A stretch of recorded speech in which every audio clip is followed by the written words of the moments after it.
Good evening दोस्तों। आज है 29 दिसंबर और आज का हम लोग करंट अफेयर्स देखेंगे दैनिक जागरण और अमर उजाला के अंतर्गत। साथ ही साथ हम देखेंगे करंट अफेयर्स, वैसा करंट अफेयर्स जो कि परंपरागत रूप से पूछा जाता है। अर्थात कहने का तात्पर्य यह है कि ये करंट अफेयर्स आपको प्रत्येक साल रहेगा ही रहेगा, लेकिन उसमें सिर्फ और सिर्फ डाटा चेंज होता है। दैट मीन्स पोजीशन किस देश का कौन सा है वो, लेकिन जो पूछा जाता है वो पूछा जाता है कि मान लीजिए मानव विकास सूचकांक ये कौन जारी करता है। इस तरह के प्रश्न बीपीएससी में भी प्रीवियस ईयर में पूछे गए हैं, यूपी में तो बहुत बार पूछे गए हैं। और साथ ही साथ अगर आप लोगों में से कोई भी Bihar SI that means Bihar दरोगा का एग्जाम दिए होंगे तो उसमें भी पूछा गया है और प्रत्येक साल एक दो क्वेश्चन इससे रहता ही रहता है। तो हम लास्ट में उसको भी देखेंगे जो कि परंपरागत रूप से है, उसमें क्या चेंजिंग होता है और क्या पूछा जाता है उसके बारे में भी बताएंगे। तो आपको वीडियो अंत तक देखना है, तभी समझ में आएगा और आपका कंसेप्ट क्लियर होगा। और इस तरह के प्रश्न को अगर पहले तैयार कर लेंगे तो जब आपका एग्जाम नज़दीक आएगा तो सिर्फ और सिर्फ उसका मेन डाटा ही पढ़ना पड़ेगा। चलिए स्टार्ट करते हैं आज का पहला करंट अफेयर्स। और पहला करंट अफेयर्स है आज का, चीन ने अगली पीढ़ी का हमलावर पोत पेश किया। आपको यहाँ पर इसके बारे में बताने से पहले बता दें कि हाल ही में या कहें एक दो साल में जिस तरह से चीन विभिन्न तकनीक का प्रयोग कर रहा है और आविष्कार कर रहा है, और इस आविष्कार से संबंधित भारत के विभिन्न एग्जामों में पूछा गया है। जैसे चीन ने जब चंद्रमा पर जो है अपना सैटेलाइट भेजा था तो उसके बारे में पूछ लिया गया था। इससे पहले चीन ने जो एरोस्पेस में अपना कुछ इन्वेंशन किया था उसके बारे में पूछ लिया गया था। तो इस तरह के प्रश्न पूछे जा रहे हैं चीन से संबंधित। तो आप लोगों को अगर न्यूज़पेपर खुद से भी पढ़ें तो अगर इस तरह का कहीं पर कुछ इन्वेंशन दिखे तो उसको नोट डाउन कर लें या उसको अच्छे से पढ़ें, जो कि आपको करंट अफेयर्स में भी काम देगा। और जैसा कि अभी हम रेगुलर बता रहे हैं आपको कि आजकल करंट अफेयर्स न्यूज़पेपर से ही पूछा जा रहा है, तो खुद से भी न्यूज़पेपर पढ़ें। उसके बाद हम तो वीडियो आपको मुख्य न्यूज़पेपर का कटिंग पीडीएफ आपको बताएंगे भी और टेलीग्राम पे अपलोड भी कर देंगे। तो ये करंट अफेयर्स है अभी हाल ही में अगली पीढ़ी का एम्फीबियन अटैक शिप युद्धपोत का अनावरण किया है। कौन? तो चीन किया है और ये दुनिया के सामने पेश जो है किया गया है और ये छठी पीढ़ी का है। ये भी आपको याद रखेंगे। छठी पीढ़ी का फाइटर जेट भी इससे पहले चीन बना चुका है। तो आपको ये चीज याद रखना कि छठी पीढ़ी का एम्फीबियस अटैक शिप है और इसका नाम क्या है ये तो जरूर याद रखना है। नाम है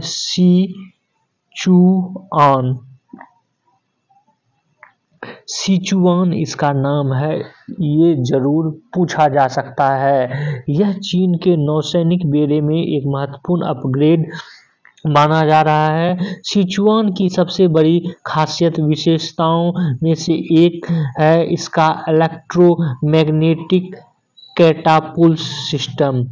ये भी आपको ध्यान में रखना है, खास करके बीपीएससी में आपको इस तरह के प्रश्न पूछे जा सकते हैं कि इस सिचुआन की मुख्य खासियत क्या है। तो इलेक्ट्रोमैग्नेटिक कैटापुल्ट सिस्टम जो इसे बड़े और भारी विमान को लॉन्च करने में सक्षम बनाता है, जिससे युद्ध के दौरान इसकी अहमियत बढ़ जाती है। इसको लॉन्च किया है चीन ने, और इसका जो है खास डिजाइन तैयार किया गया और यह 40,000 टन से अधिक के पूर्ण भार विस्थापन के साथ सिचुआन दुनिया का सबसे बड़ा हमलावर जहाज़ों में से एक बन गया है। तो ये आपको ध्यान में रखना है।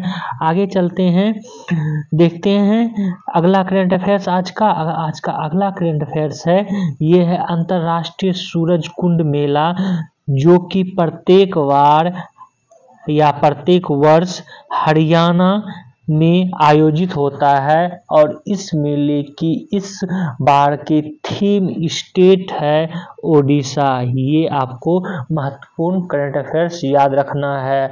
और आपको ये भी बता दें कि ये सूरज कुंड मेला प्रत्येक वर्ष फरवरी माह में आयोजित होता है और इसका आयोजन हरियाणा के पर्यटन विभाग की ओर से किया जाता है और इसकी औपचारिक घोषणा भी हो चुकी है। ओडिशा दूसरी बार थीम स्टेट बनाया गया है।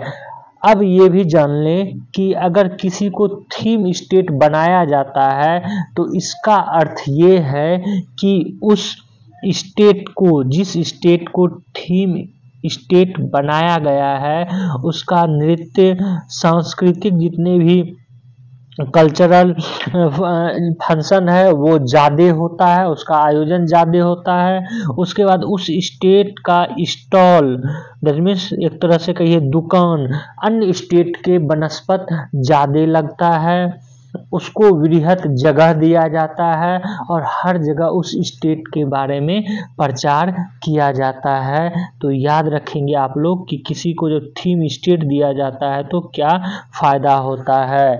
और आपको बता दें कि सूरज कुंड मेला जो है हरियाणा में अरावली के वादियों में लगता है। पहला मेला 1987 में आयोजित किया गया था। शुरुआत में थीम स्टेट के नाम पर मध्य प्रदेश और राजस्थान के नाम पर भी चर्चा हुई थी वर्तमान में, लेकिन अंतिम मुहर ओडिशा पर पड़ी। ओडिशा 1993 में सूरज कुंड मेले का थीम स्टेट पहले रह चुका है और 2024 में दूसरी बार बना है। ये भी आपको याद रखना है। आगे जो है करंट अफेयर्स आपको बताने से पहले ये भी बता दें कि आज करंट अफेयर्स नहीं के बराबर था, तो हमने सोचा कि चलो 2 करंट अफेयर्स ले लेते हैं और वीडियो जो है ज़्यादा लंबा नहीं रखते हैं, क्योंकि डेली करंट अफेयर्स के अंतर्गत कम करंट अफेयर्स था। लेकिन अभी जो करंट अफेयर्स करने जा रहे हैं ये बहुत ही महत्वपूर्ण करंट अफेयर्स है। बस आपको एक बार इसको पढ़ना है और प्रत्येक साल चेंजिंग जो आएगा उसको पढ़ना है। तो कैसे पढ़ना है ये आपको समझाते हैं। एग्जाम्पल के लिए हरून ग्लोबल यूनिकॉर्न सूचकांक 2024 ये जारी किया गया। इसको जारी करता कौन है, मतलब इसको कौन जारी करता है? हरून रिच इंस्टीट्यूट जारी करता है। प्रथम स्थान अमेरिका का, भारत का स्थान तृतीय है। तो आपको जारी करता कौन सा इंस्टीट्यूट या कौन सा संगठन जारी करता है ये याद रखना है अभी के लिए। उसके बाद प्रत्येक साल जब चेंजिंग आएगा तो वो प्रत्येक साल आप इसको देख सकते हैं कि प्रथम स्थान पे कौन सा है, भारत का स्थान कौन सा है। ये क्लियर कट अभी अगर जो कर लेंगे तो आगे आपको कोई दिक्कत नहीं होगा करंट अफेयर्स पढ़ने में जब आपका एग्जाम जो है नज़दीक रहेगा। तो इस तरह के प्रश्न अगर आप लोगों ने क्वेश्चन बैंक बनाया होगा तो आपको पता होगा कि इस तरह का प्रश्न बार बार पूछा गया है। तो चलिए हम लोग एक एक करके सबको देख लेते हैं और आप लोग जो है इस पोर्शन को अच्छे से कीजिए और हो तो आप लोग कॉपी कर लीजिए, खास करके मुख्य को जिसको कि बार बार रिपीट किया जाता है उसके बारे में अभी चर्चा कर देंगे। कौन सा है जिसको कि बार बार पूछा ही जाता है। और अगला देखते हैं एशिया पावर सूचकांक 2024। ये लोबी इंस्टीट्यूट सिडनी द्वारा जारी किया जाता है। अमेरिका पहले स्थान पर और भारत तीसरे स्थान पर है। ग्लोबल फायर पावर सूचकांक ग्लोबल फायर पावर द्वारा जारी किया जाता है। अमेरिका पहले स्थान पर, भारत चौथे स्थान पर है। जलवायु परिवर्तन प्रदर्शन सूचकांक जर्मन वॉच द्वारा जारी किया जाता है। इसको अभी ही आप लोग याद कर लेंगे। प्रथम 3 स्थान पर कोई भी देश नहीं है। डेनमार्क चौथे स्थान पे है और भारत 7वें स्थान पर है। पहला साइबर अपराध सूचकांक 2024 जारी किया। इसको जारी किसने किया? ऑक्सफोर्ड विश्वविद्यालय और UNSW ने, दोनों ने मिलकर जारी किया है। इसको भी याद कर लेंगे। प्रथम स्थान पे रूस है और 10वें स्थान पर भारत है। वैश्विक आतंकवाद सूचकांक, इसको IEP द्वारा जारी किया जाता है। बुर्किना फासो पहले स्थान पे, 14वें स्थान पर भारत है। विश्व निवेश रिपोर्ट अंकटाड द्वारा जारी किया जाता है। अमेरिका पहले स्थान पर है, भारत 15वें स्थान पर है। ग्लोबल स्टार्टअप इकोसिस्टम, ये स्टार्टअप ब्लिंक द्वारा जारी किया जाता है। अमेरिका पहले स्थान पे, भारत 21वें स्थान पर है। आगे देखते हैं लॉजिस्टिक प्रदर्शन सूचकांक विश्व बैंक द्वारा जारी किया जाता है। सिंगापुर पहले स्थान पर, भारत 38वें स्थान पर है। इसको भी अभी ही आप लोग याद कर लेंगे। अगला है यात्रा और पर्यटन विकास सूचकांक 2024 विश्व आर्थिक मंच द्वारा जारी किया जाता है। अमेरिका पहले स्थान पर, भारत 39वें स्थान पर है। वैश्विक प्रतिस्पर्धा सूचकांक, ये पूछा भी जा चुका है। इसको जारी करता IMD द्वारा। सिंगापुर पहले स्थान पर है, 39वें स्थान पर है भारत। ये भी आपको ध्यान में रखना है। आगे देखते हैं ग्लोबल इनोवेशन इंडेक्स, इसको भी आपको याद कर लेना है। विश्व बौद्धिक संपदा संगठन द्वारा जारी किया जाता है। स्विट्जरलैंड पहले स्थान पर है, 39वें स्थान पर भारत है। ये भी प्रश्न पूछा जा चुका है। अगला है वैश्विक लोकतंत्र सूचकांक, इसको बार बार पूछा गया है। इसको जारी कौन करता है? इकोनॉमिस्ट इंटेलिजेंस यूनिट द्वारा जारी किया जाता है। नॉर्वे पहले स्थान पर, 41वें स्थान पर कौन है? तो भारत 41वें स्थान पर है। वहीं अंतर्राष्ट्रीय बौद्धिक संपदा सूचकांक, इसको भी याद कर लेंगे। US चैम्बर ऑफ कॉमर्स द्वारा जारी किया जाता है। अमेरिका पहले स्थान पर, भारत 42वें स्थान पर है। ग्लोबल पेंशन इंडेक्स की बात करें तो इसको जारी किया जाता है मेरिकर द्वारा और नीदरलैंड पहले स्थान पर, भारत 45वें स्थान पर है। Digital quality of life index, ये साइबर सुरक्षा फॉर्म सार्क द्वारा जारी किया जाता है और फ्रांस पहले स्थान पर, भारत 52वें स्थान पर है। वर्ल्ड टैलेंट रैंकिंग, ये international institute for management development IMD द्वारा जारी किया जाता है। स्विट्जरलैंड पहले स्थान पर, भारत 58वें स्थान पर है। वहीं पर देखें गुड गवर्नेंस इंडेक्स 2024, इसको चैंडलर इंस्टीट्यूट द्वारा जारी किया जाता है। सिंगापुर पहले स्थान पर और 69वें स्थान पर है भारत। वैश्विक ऊर्जा संक्रमण सूचकांक विश्व आर्थिक मंच द्वारा जारी किया जाता है। इसको भी आप लोग याद कर लेंगे। स्वीडन पहले स्थान पर, 63वें स्थान पर भारत है। कृत्रिम बुद्धिमत्ता AI तैयारी सूचकांक 2024, ये IMF अंतर्राष्ट्रीय मुद्रा कोष द्वारा जारी किया जाता है। सिंगापुर पहले स्थान पर है और भारत 72वें स्थान पर। रूल ऑफ लॉ इंडेक्स, इसे वर्ल्ड जस्टिस प्रोजेक्ट द्वारा जारी किया जाता है। डेनमार्क पहले स्थान पर और भारत 79वें स्थान पर है। आर्थिक स्वतंत्रता सूचकांक, इसको भी याद कर लेना है। कनाडाई फ्रेजर इंस्टीट्यूट द्वारा जारी किया जाता है। हांगकांग पहले स्थान पर, भारत 84वें स्थान पर है। इसको तो बार बार पूछा भी गया है। भ्रष्टाचार बोध सूचकांक ट्रांसपेरेंसी इंटरनेशनल द्वारा जारी किया जाता है। बस 2 से 4 बार इसको बोलकर अभी ही याद कर लें। डेनमार्क पहले स्थान पर, 93वें स्थान पर भारत है। ग्लोबल हंगर इंडेक्स, इसको कंसर्न वर्ल्ड वाइड और वेलथुंगर हिल्फ द्वारा जारी किया जाता है। 22 देश पहले स्थान पर है, भारत 105वें स्थान पर है। इसको भी बार बार पूछा गया है, इसको बिहार SI में, उसके बाद UPPCS में और विभिन्न एग्जामों में पूछा गया है, तो आप लोग जरूर याद रखेंगे। Global hunger index, concern world wide और वेलथुंगर हिल्फ, ये दो संगठन है, इसने ये जारी करता है और भारत का 105वां पोजीशन है। वैश्विक सतत विकास रिपोर्ट 2024 सतत विकास समाधान नेटवर्क द्वारा जारी किया जाता है। फिनलैंड पहले स्थान पर है, भारत 109वें स्थान पर है। किड्स राइट इंडेक्स 2024, ये किड्स राइट फाउंडेशन द्वारा जारी किया जाता है। लग्जमबर्ग पहले स्थान पर है, भारत 103वें।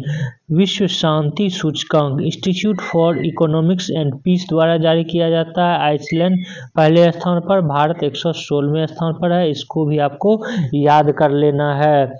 विश्व खुशहाली सूचकांक 2024 संयुक्त राष्ट्र सतत विकास समाधान नेटवर्क द्वारा जारी किया जाता है। फिनलैंड पहले स्थान पर है, भारत 126वें स्थान पर है, इसको भी याद कर लेना है। अभी ही आपको कुछ नहीं करना, पॉज करना है वीडियो और 2 से 3 बार इसको बोलना है। उसके बाद आगे देखते हैं विश्व आर्थिक स्वतंत्रता सूचकांक, इसे हेरिटेज फाउंडेशन और वॉल स्ट्रीट जर्नल द्वारा जारी किया जाता है। सिंगापुर पहले स्थान पे और भारत 126वें स्थान पर है। ग्लोबल जेंडर गैप इंडेक्स, इसमें जारी करता है यह विश्व आर्थिक मंच द्वारा। आइसलैंड पहले स्थान पर है, भारत 129वें स्थान पर है। मानव विकास सूचकांक की बात करें, इसको बार बार पूछा गया है मानव विकास सूचकांक के लिए, तो इसको तो किसी भी कंडीशन में आपको याद रखना ही रखना है कि इसको जारी कौन करता है। UNDP संयुक्त राष्ट्र विकास कार्यक्रम, यूनाइटेड नेशन डेवलपमेंट प्रोग्राम द्वारा किया जाता है। और यहाँ पर हम आपको ये भी बता दें कि इसके बारे में जो है अलग अलग तरह से पूछा गया है। एक बार ऑप्शन में दे दिया गया था UNDP सीट टेट, इस तरह से ऑप्शन दे दिया गया था। UNDP एक बार संयुक्त राष्ट्र विकास कार्यक्रम हिंदी में लिखा गया था और एक बार हिंदी में ही लिख दिया गया था united nation development programme, united nation, इस तरह से हिंदी में लिख दिया गया था। तो इस तरह से आप लोग याद रखेंगे, पूछा जाता है, पूछा गया भी है। इसमें प्रथम स्थान स्विट्जरलैंड है, भारत का 134वां स्कोर है। विश्व प्रेस स्वतंत्रता सूचकांक, इसको भी याद कर लेना है, रिपोर्टर्स विदाउट बॉर्डर्स द्वारा जारी किया जाता है। नॉर्वे पहले स्थान पर, 159वें स्थान पर भारत है। पर्यावरण प्रदर्शन सूचकांक, ये येल विश्वविद्यालय अमेरिका द्वारा जारी किया जाता है। इस्टोनिया पहले स्थान पर, भारत 176वें स्थान पर है। वहीं प्रथम वैश्विक प्राकृतिक संरक्षण सूचकांक, इसमें जो ये जारी किया जाता है बेन गुरियन यूनिवर्सिटी द्वारा, लग्जमबर्ग पहले स्थान पे और भारत 176वें स्थान पर इसमें है। तो आज का करंट अफेयर्स जो है इतना ही है। आप लोग इस इंडेक्स को जरूर याद कर लें, खासकर जिसमें हमने टिक लगाया है वो बहुत ही इम्पोर्टेंट है। एक पेज में लिखकर कहीं चिपका लें, याद कर लें। जब आप एक क्वेश्चन जो है जब आप कर लेंगे तो आपको खुशी होगी कि हमने बस 1 से 2 दिन इस पर मेहनत किया था और एक क्वेश्चन मेरा सही हो गया था। इसको जरूर याद कर लें और अपने दोस्तों को भी जरूर याद करने के लिए बोलें अगर वो कंपटीशन का तैयारी कर रहा है तो। और अब मेरे वीडियो को शेयर भी करें, सब्सक्राइब कर लें और बेल आइकन को जरूर दबा लें। Thank you for watching this video.